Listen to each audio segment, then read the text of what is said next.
This is a Defocus Media production. Audio Jungle.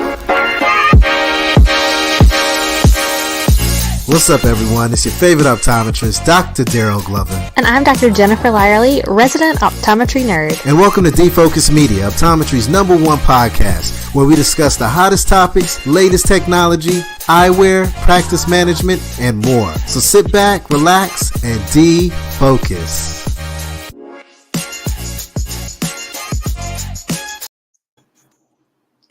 Hello, everybody. Thanks for joining us this evening. We are live with a guy you guys have probably seen on social media because he's doing a great job getting the word out there about all the great things he's doing with his practice. Dr. Tommy Pinkston, welcome to the show. Hello, thank you for having me. I'm excited to be here.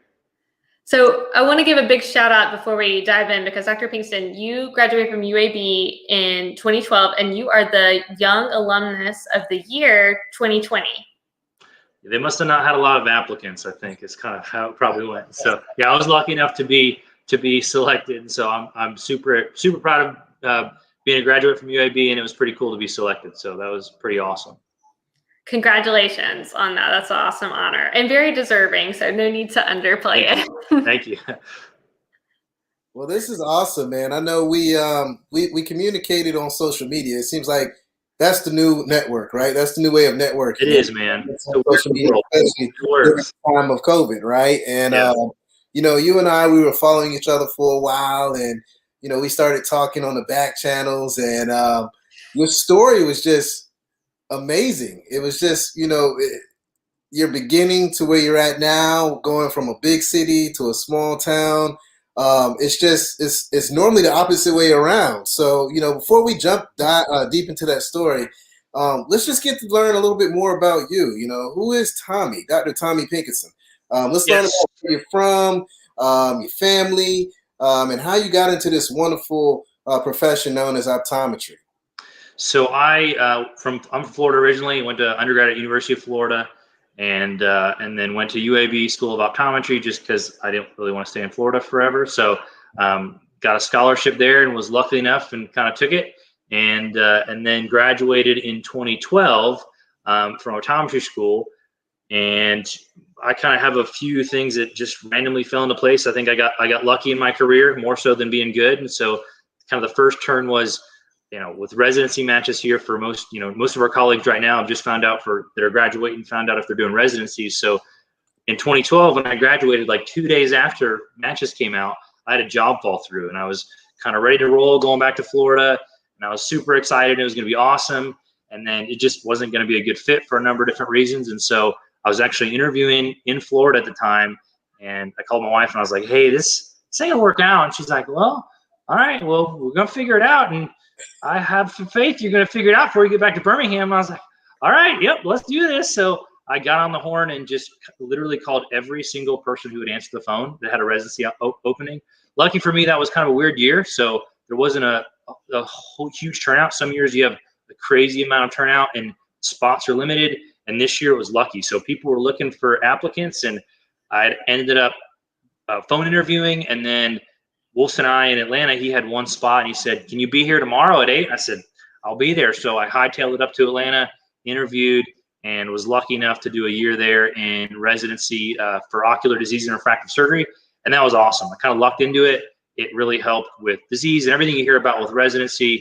But mainly I thought for me, the biggest thing was learning how to communicate with patients, particularly how to communicate with patients in a very setting where they expect a very high standard. So you pay for LASIK, you want 20/20 vision, you don't want 20/20 minus, you want 20/15 is what you want. So that translates, I think, for things that I didn't learn in optometry school, because it's like, I got you 20/20, we're good, or 20/25 multifocals, we're good. And that's not good enough when I'm paying a couple $1,000s out of pocket. And so it was very good from that standpoint to just learn how to handle and set expectations and when to tell people no and when you could tell people yes for surgery. And it's a lot of different conversations you don't have as an optometry student.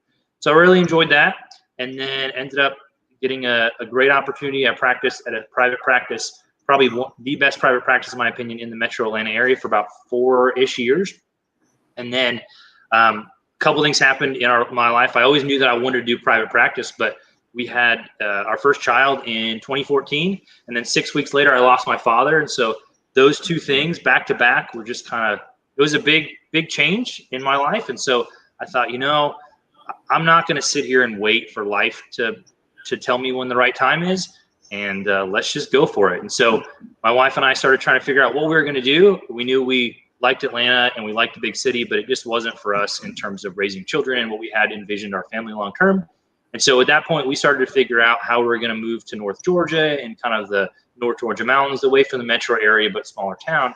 And then randomly, my partner, Dr. McBride, who's actually a classmate of mine, called me at the same time that we were starting to try to figure this thing out and said, hey, you should come to North Carolina. And I was like, I don't know. I don't have a license, and it's really hard to get a license, and I don't really want to take another test because I'm 4 years out at this point. So just come up. We'll figure it out. Just see if you like it. It's a small town. It's awesome. So we came up. My wife and I visited, and we're like, this is awesome. This is just kind of one of those things. There's kind of a sign, and I was like, this is it. Let's do it. So we joined forces in 2016.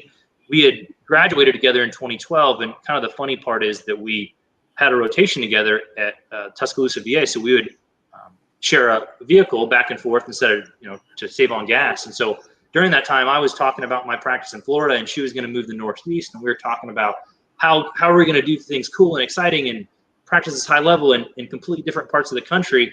And then now 4 years later, 5 years later, we're like, hey, you remember that?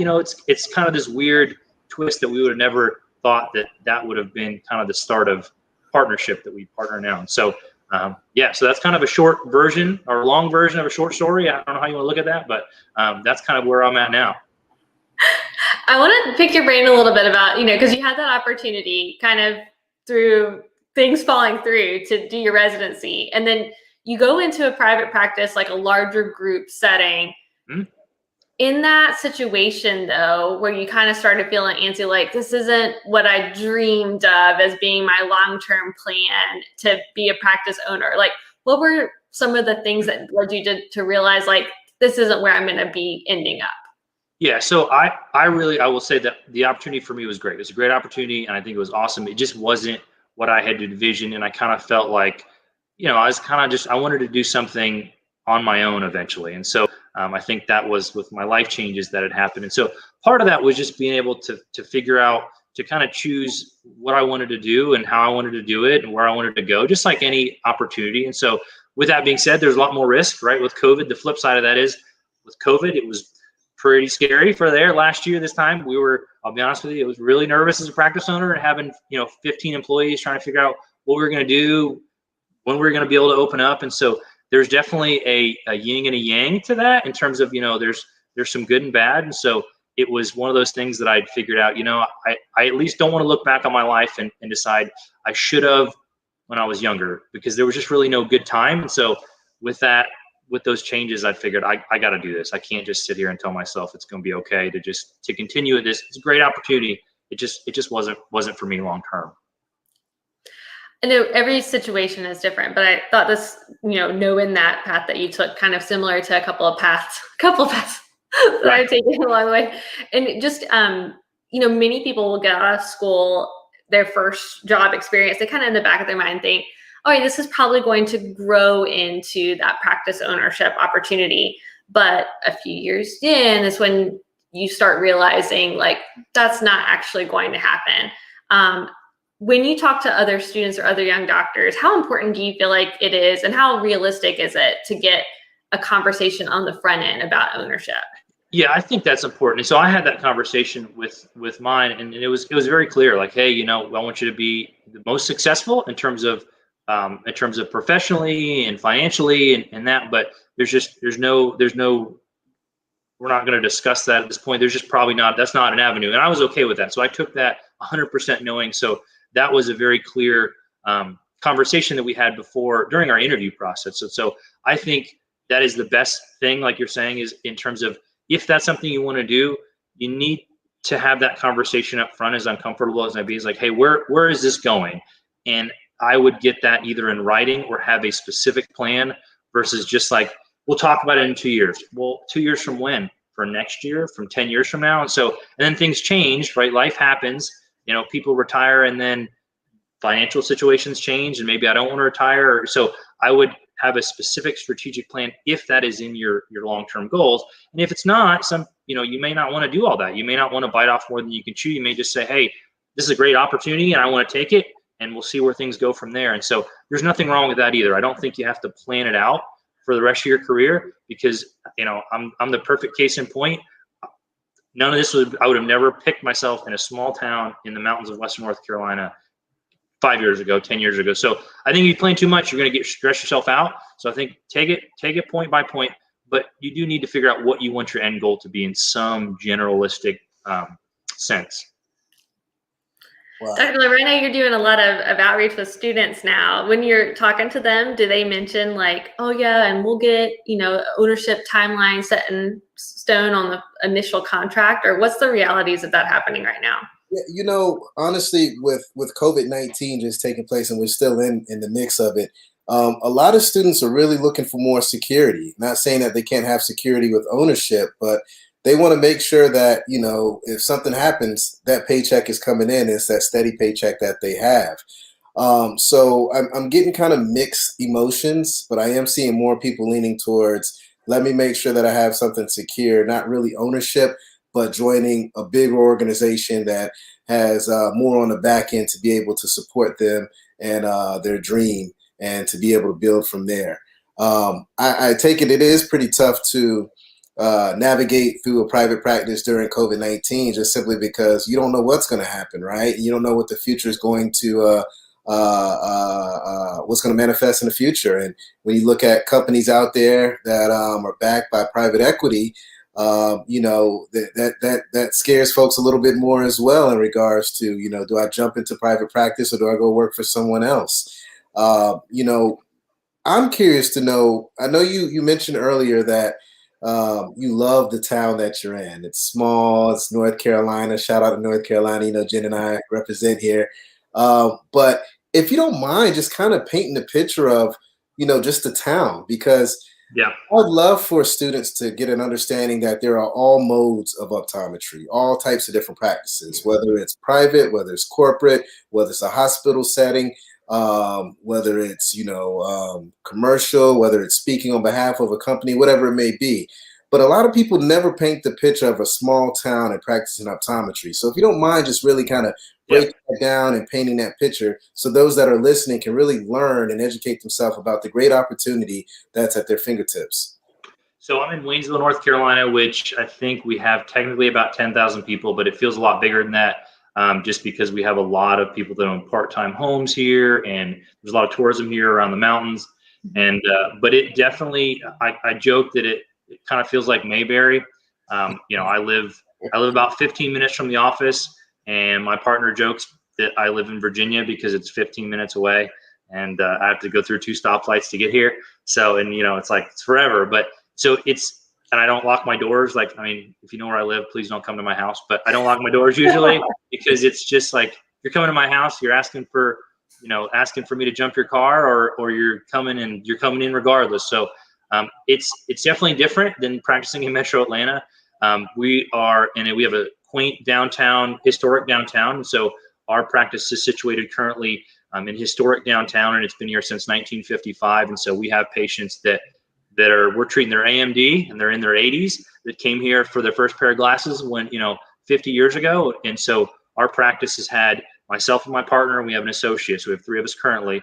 And then there was 2 other prior doctors before us that started the practice and then took over. And then that's when we kind of took over. And so it's cool because I can't go anywhere and not see patients. And so that's pretty cool. Some days I'm like, I just want to get my groceries and, get out of here. But a lot of times it's great because it's a great way to just be able to serve your community and connect. And so there's a lot of, in a metro area, you can be anonymous, which is, I think, has some advantages. But here it's like, I'll be at my kid's soccer game and somebody will come up and ask me, or I'll be at, an event and say, hey, my grandmother, she's going to so-and-so and she needs help. And do you think you can do that? Do you do that? And so for me, I think one of the biggest things, it's a great avenue and platform for optometry, because some of the general public still doesn't know what we do. Like, hey, I know you only do glasses, but can I ask you about glaucoma? I'm like, well, I do glaucoma. I can fix glaucoma. I'm like, oh, I didn't know that.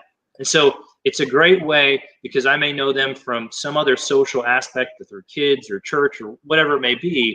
And it just allows us to kind of connect. And I think being in private practice, some days we'll get things that walk in that I'm like, I've never seen this before. And they're going nowhere else because they've got nowhere else. It's here or the ER, or they got to drive 45 minutes to Asheville and they're going to end up in our office. So it keeps us on our toes because we'll get crazy things that walk in, and we'll see great grandma, and then I'll see little Johnny who's 4, and it's just a great way to practice. And so I think it allows you to just practice the full scope pretty much every day. And I love it. I wouldn't trade it for anything. And I think you hit the nail on the head. Being able to practice full scope optometry in a small town is king, because like you had mentioned earlier, the nearest ophthalmologist or other doctor may be 45 minutes away. So you are truly the go-to when it comes to being able to help these patients. But you're also the go-to for, any legislators that may be in that area and want to learn more about optometry. So, not only are you serving your community to your utmost of what your license allows you to, but you're also serving as an advocate for all us other optometrists in these bigger cities and having more of an intimate relationship with those legislators there, which can really help us to, continue to expand our scope, but also protect our current rights. I mean, that's a big piece, and that's what we need more of, because you can really get in their ears and make some noise. Oh, yeah. So I'll tell you a funny story so North Carolina, when I first moved here, they're like, hey, I'll leave the legislator, and there's a legislator who wants you to call. And I was like, okay, I'll call. And I got no problem with that. So I look at their website, and I look at his phone, and I pick up the phone. And he's like, hello. And I was like, oh, I thought it was going to be a secretary or somebody else. It's a small town. You just pick up, hey, it's so-and-so. And I was like, hey, I wasn't prepared for this. So I just kind of had to riff off the cuff. And, we had a very good conversation because it's a small town, and we had some connections and new kind of people. And it was just being in Atlanta or a big area, I wouldn't have got a hold of him, first of all, and it would have been a lot tougher to get that one-on-one connection. And so it was a lot easier to call him up later and explain optometry and just talk about whatever issues we need to talk about in terms of legislatively. But it's just it's a different lifestyle here in a small town. Now, that being said, we talk to students, and students will say, well, I don't have this, I don't have that. Like, I don't have Uber, like we don't have any of that here. So like, if that's your thing, small town's not going to be for you. But I think as you kind of get out from school and you start a family, or you start to settle down, I think most people realize, like, it's not so bad. It's got a grocery store, and I got some few stoplights. I'm good to go. So I love it. Well, 2 questions. Number 1, do you have a Walmart? Oh, we got Walmart, man. We got Walmart. We got Publix. A couple years ago, we got Chick-fil-A. That was like the big news. When we got Chick-fil-A, that was huge. I thought about camping out and getting free year Chick-fil-A, but I didn't because I just didn't have the time. But so we have I joke, it's not like we're in the middle of nowhere. I joke, we have everything. It's a great place. But when I go to like Raleigh or Atlanta, I feel like I'm a kid in one of those movies where I'm just like looking at all the lights now, even though I lived there for 4 years. I'm just like, so. Yeah, I'm a Walmart, Starbucks, Harris Teeter guy. If I have no Harris Teeter. Asheville's only 45 minutes away, so we're good. I mean, really, if you want to go, you can go.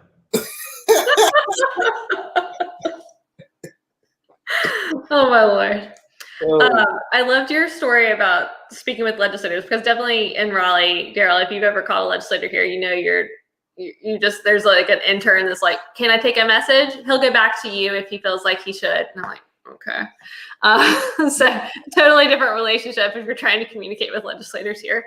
One of the things I think it's really worth highlighting, though, is you did ocular disease residency. Mm-hmm. And then many people think, well, I need to work at a hospital or some sort of big like medical practice if I'm going to do ocular disease and optometrist. Probably the best place as an optometrist for you to do ocular disease is in a small private practice in a rural community. Because if you're under a big hospital set, who's getting all the medical care is the ophthalmologist, and you're going to get they need their -2 glasses, like, kicked back to you. So like, if you really truly guys are interested in medical optometry career, this is the path to do it. Oh yeah. It's correct. We've got colleagues that I did residency with, and he's at a VA, the guy that I did residency with, and we'll commonly text back and forth about cases and stuff. And he said to me multiple times, being like, I don't know what is in the water down there, but you're seeing some crazy stuff. And I'm at the VA and seeing some. So I think small towns will rival any big practice that you can be in, because you're forced to see it. It's coming in your office, whether you like it or not. And there's no one to refer. I mean, there's people to refer to, but it's not like you can just hand off to the next doc in the, in the practice next door, because they're going to have to drive 40 minutes. There's going to be insurance issues and transportation issues. So you're going to have to see it or figure it out. And then one of the things I like the best is I get to then be a part of the healthcare system in our town. So I get to pick up the phone and talk to the PA and say, listen, Mrs. Jones, her A1C is out of control. Like, we've got to figure this out. And she's telling me it's fine, but we know it's both not fine. How we get on the same page? And so it's a lot easier to do that in a small town, because I know that healthcare professional. We go to common things, or we have common connections. And so it's a lot easier to have a united team as a healthcare provider, even though I'm not working in a hospital, or not working in a VA. We have no financial connection, but we still have to work together as a team. And I think that's kind of neat compared to a larger city. I may not have even met those or pick them out of a lineup of another provider. So it's kind of nice. I'm glad that you touched on that. When it comes to being able to really align with all the other healthcare disciplinaries within your local area, do you feel like you're seeing patients more times a year, especially those that may be diabetic or have some type of autoimmune disorders? Because it seems like you can have more of an intimate relationship with the primary care physician or the specialist and be able to bring them back more times throughout the year. What does that look like in your practice? What do you mean, like just co-management with other providers? Yeah. So, when my partner and I, we've got some connections and some relationships with other providers, whether that be a lot of PCPs that we'll send to and back and forth, and pediatricians. And that's usually most of what we're doing. Because we're in a small town, a lot of those specialists are 45 minutes or an hour away, and they're usually booked out. But we're using those same, handful that I can only use. And so it's a lot easier to, like you said, establish this connection. But on the flip side, we'll get a lot of referrals from pediatricians and from primary care for, hey, you're type 1 diabetic, and you're newly diagnosed. You need to go get your eyes examined, and go here. This is where I go, because I've got a personal relationship with that provider, which is really nice, because we can not only build a relationship, but back to the private practice standpoint, I can build that private practice by, working on each individual relationship, every day. And I like I said, I couldn't talk enough about it. I just love being able to develop those relationships. Yeah.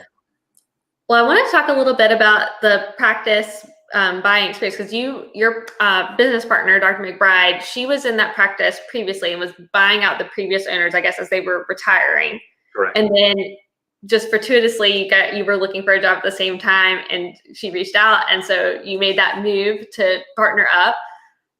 Do you feel like that there was significant advantages in a small, more rural town in buying out an existing practice versus opening cold, or pros and cons in your opinion?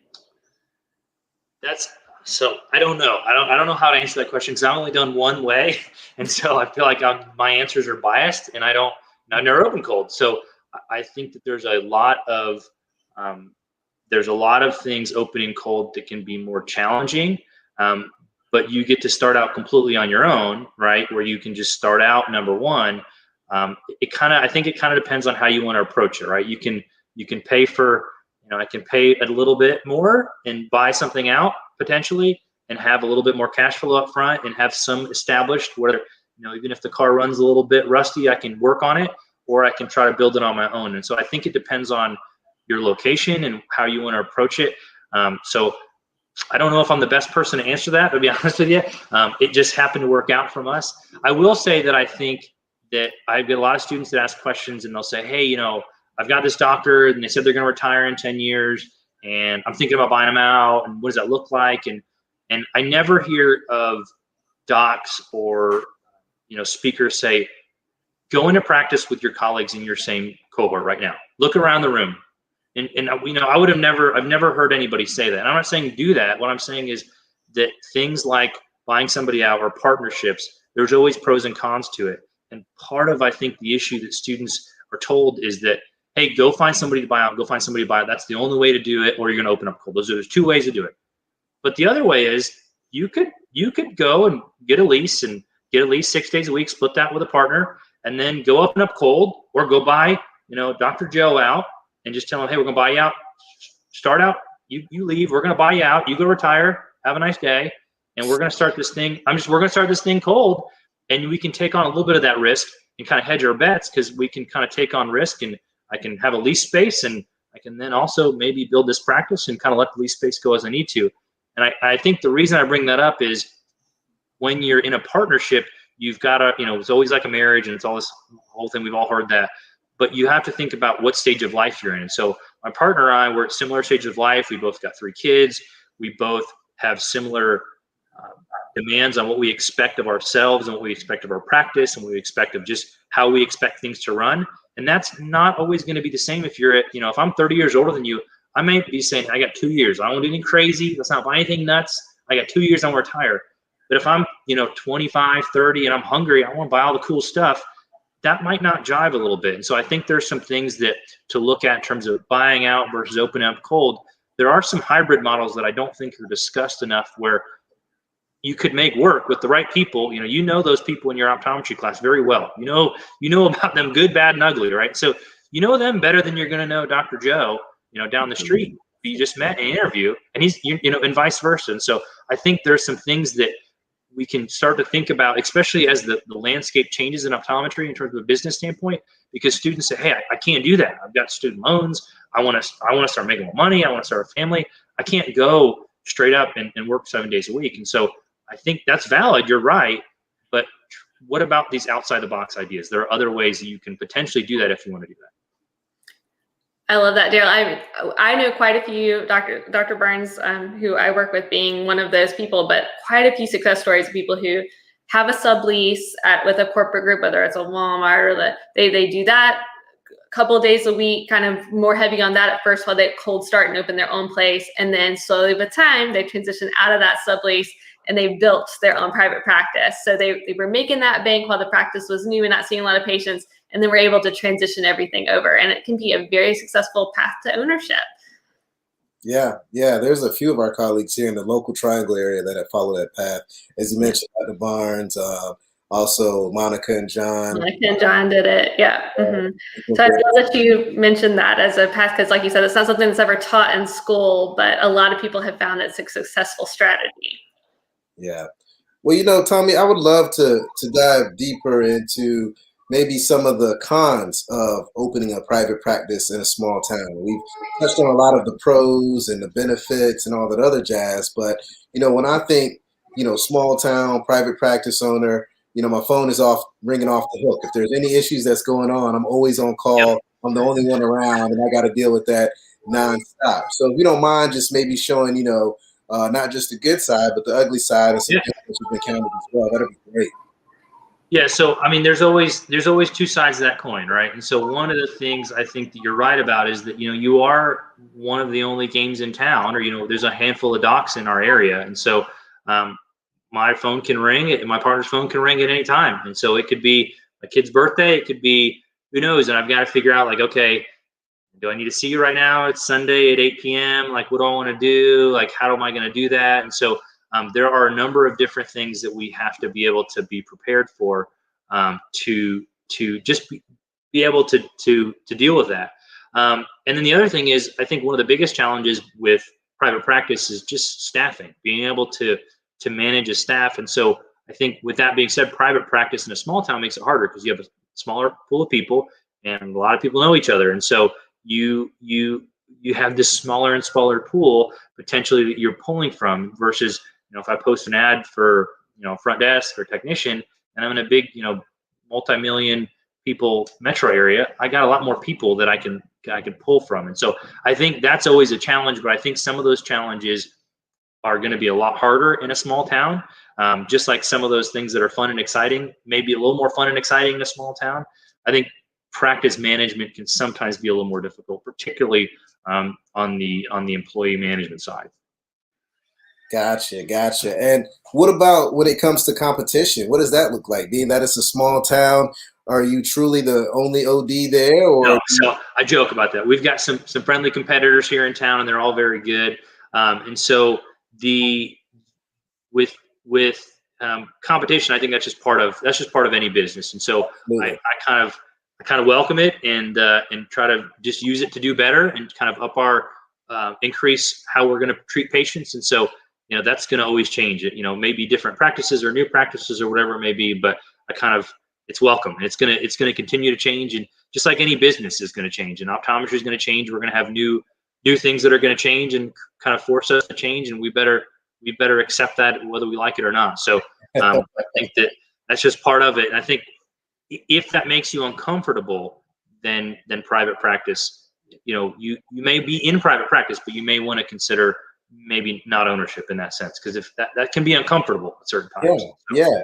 And I guess, the best way to be able to navigate that landscape is really have a hell of a marketing plan. I mean, how do you go about marketing in a small town? I mean, are you using, social media, Instagram, Facebook, as far as social media advertising? Are you doing, more digital advertising, Google Ads? Or are you truly just getting out in the local community and shaking hands and kissing babies and making it happen? Or is it all the above? I mean, how does that work? Because I'm pretty sure that's what's taking the practice to the next level. So I don't think there's a magic kind of one thing. I think it's a accumulation of things. For us in a small town, it's word of mouth, hands down. And so, patients that have a good experience are going to then tell their family about a good experience.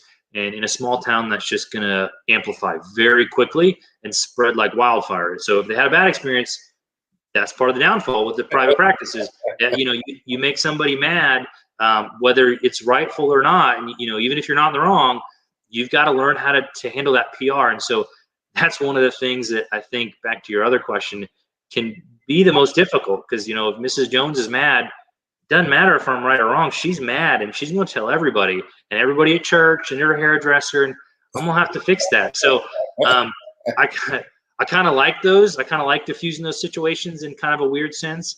But we do a lot of internal marketing in terms of making sure that patients kind of know what we can offer them and making sure that we are here for them. And so we spend a lot of our time on internal marketing. As we're growing, we're starting to move forward to some of that external marketing, but I'm by no means a marketer. I'm enough to be dangerous. And so it excites me to learn more, but I follow some people like you, and I'm like, that's slick. That's good. So kind of try to figure out what works and kind of try to use it here in our small town. But I think the advantage of us is because we can have a lot of those personal connections, I don't have to rely as much on some of those social media type of avenues. Yeah, no, I'm with you 100%, man. Word of mouth is king. When someone can go and literally tell someone else how great Dr. Tommy is, I mean, that's gonna trump anything else that's out there. This has been great, man. You really painted the picture of, big town to small town, to practicing full scope optometry, to the pros, to the cons. I mean, you really, really painted a picture for all those that may be considering jumping into this mode of practice and jumping into a smaller town of practicing. There's one last thing that I would really love for you to dive deep in, and just your typical day. If you don't mind, just starting from 9 to when you close. I mean, like, how long are your exams? How many patients are you seeing a day? Are you fitting a lot of contacts? Let's just kind of dig a little deeper into what you typically see on a day-to-day basis. I know you're seeing a lot of pathology and stuff like that. Yeah. What about some of the other things as well?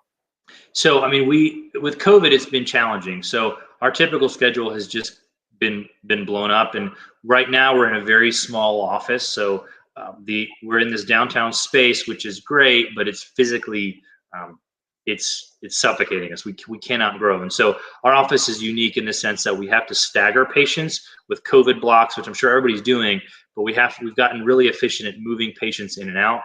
And so on a typical day, we don't necessarily have, there's kind of scheduling gurus that tell you what to do and who to see and how often. We've had to back that down substantially. So we're about 2/3 of our schedule versus what we were pre-COVID. And we have to share, we're using about 4 exam lanes. We have to share those between 2 doctors at any given time. But we'll see, we fit sclerals, we'll do contacts. And so we currently don't have like, hey, it's contact lens day or a contact lens schedule. We kind of just see it kind of as it comes in. And that works for us, making sure that our staff is very good about scheduling how that fits in our schedule and looking at the schedule and making sure that it's beneficial. But it works for us, and we see, like I said, a little bit of everything. We'll see soft, hard, RGPs, sclerals, glasses, run of the mill. And so it's all over the place. But kind of, I guess, were you asking more about my just general schedule, like, or just daily schedule?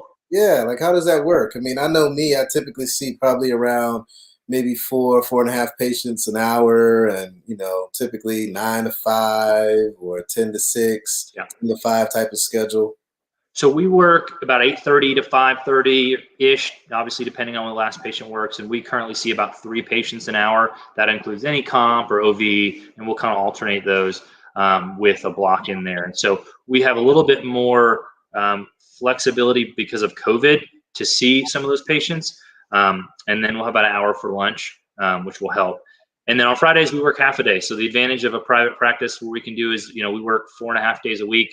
And currently I see patients about 3 of those days, and my partner will see it the other day and a half or 2 days. And so it works out for us based on what we need.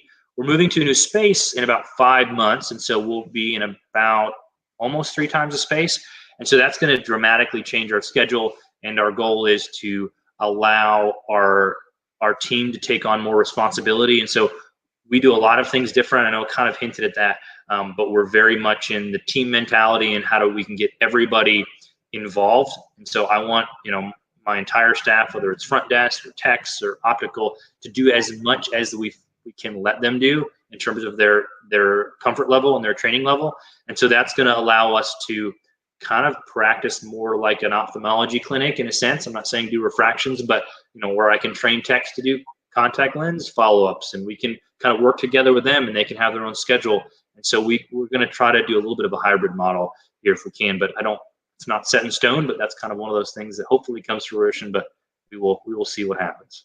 Yeah, and I was going to actually jump into growth. I was going to ask you, how do you grow within a small town, especially if you want to have multiple locations, or do you just move to a bigger place?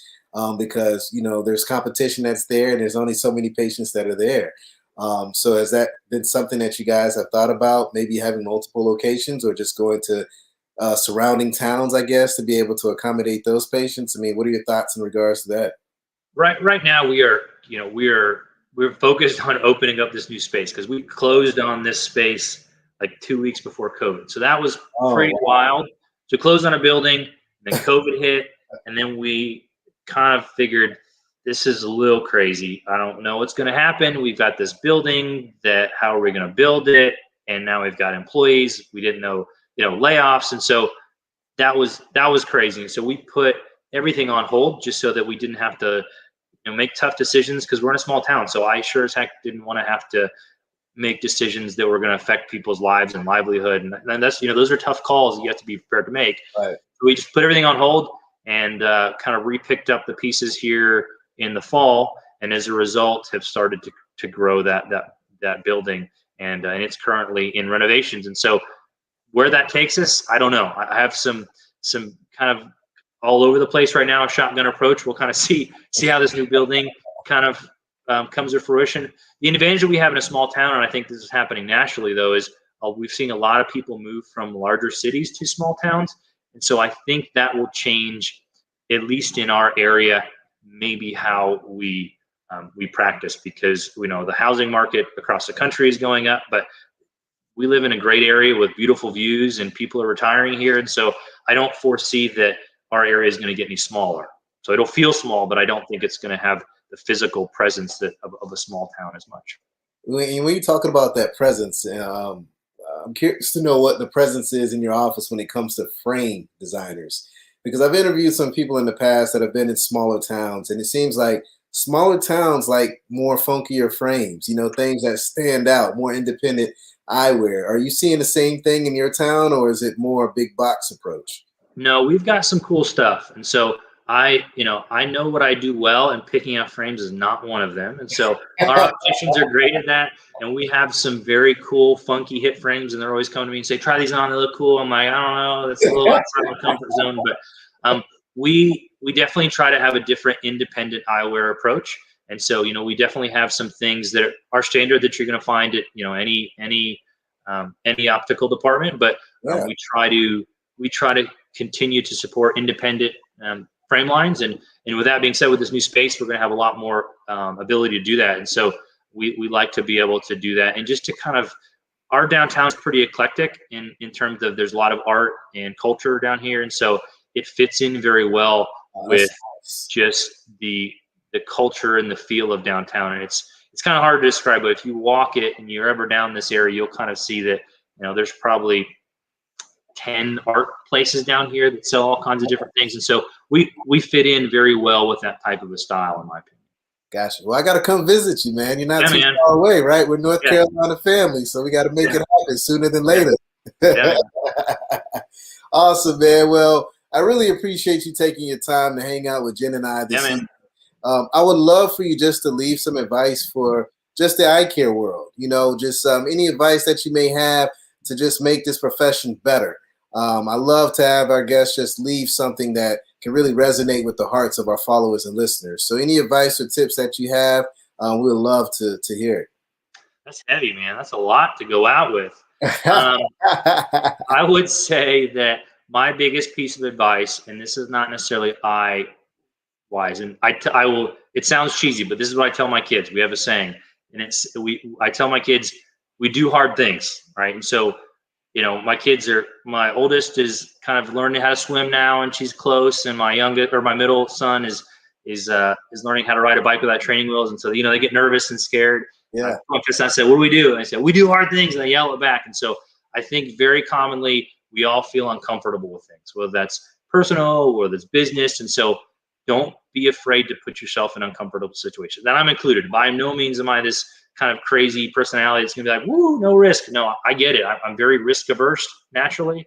And I think it takes kind of cultivating those things and putting yourself in uncomfortable situations so that you're going to grow personally, professionally, in a business sense. And we all kind of know where we want to go. The question is, can I make that decision to push myself to be uncomfortable? So I would say, go do hard things for optometry or for your business or personally, and I think you won't regret it.